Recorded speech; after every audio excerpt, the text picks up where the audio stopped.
তোর কি অভিমত? আমার সাথীরা আমাকে প্রশ্ন করলো, একটি মেয়ের কারণে আমরা বেঁচে ফেরত আসি, আপনি আমাকে হাসি খুশিতে বিদায় দেন যে আপনার সন্তান আপনার বুকে আবার ফেরত আসতে পারি। ভারতে যে জায়গায় আমরা আশ্রয় নিয়েছি সেই জায়গার নাম হলো রাধানগর। রাধানগর বাজারে আমার কিছু সহপাঠী দেখি একাত্রিত হচ্ছে। তো আমি তাদের সকলে দেখে গিয়ে কি তোরা এখানে একাত্রিত হচ্ছিস কেন? তখন তারা কেউ আমার কাছে বলতে চাচ্ছিল না।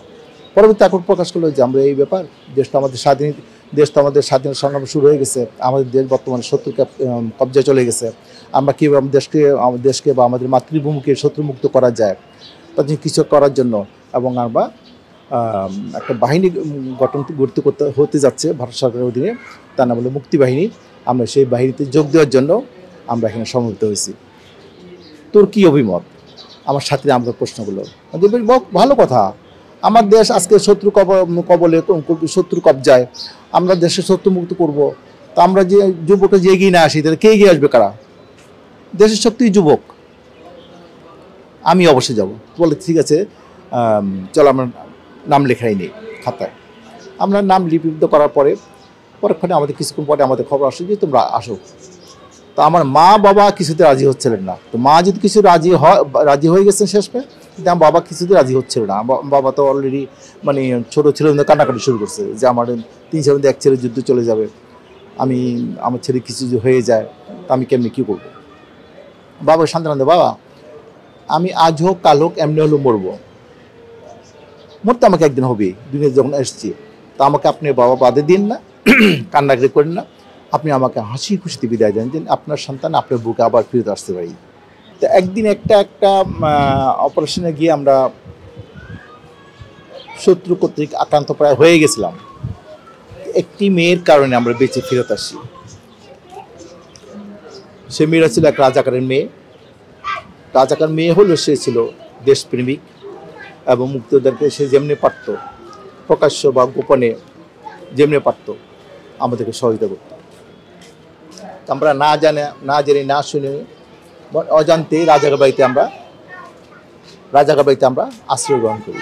তো রাজাকার আমাদের পেয়ে আশ্রয় দেয়। আশ্রয় দেওয়ার উদ্দেশ্য হলো সে আমাদেরকে পাকিস্তান বাহিনীর হাতে ধরাই দেবে। তার উদ্দেশ্য হচ্ছে এটা। আমরা রাত্রে তার বাড়িতে আশ্রয় নিলাম। রাতে আমাদের খাবার দাবার দিল, সকালে নাস্তা পানি খুব করল, দুপুরে আমাদের খাওয়া দাওয়ার ব্যবস্থা করতেছে। আমাদেরকে উল্টো এসে রাজাকে বলতেছে যে বাবারা তোমরা কোনো চিন্তা ভাবনা করবা না, আমি আছি তোমাদের জন্য যা প্রয়োজন আমি সব কিছুই করবো তোমাদের জন্য। কিন্তু এইসব সে সুন্দর কথা বলে, ভালো কথা বললে সে আমাদেরকে আকর্ষণ করে আমাকে আটকে রাখলো সে আমাদেরকে।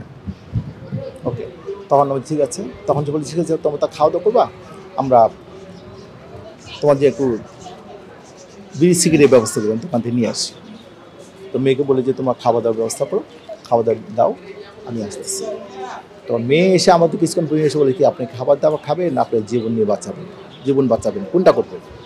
আমরা মানি বলকে আপনি জানেন না কার বাড়িতে আশ্রয় নিয়েছেন, আমার বাবা কিন্তু রাজাকার এবং শান্তি কমিটির মেম্বার।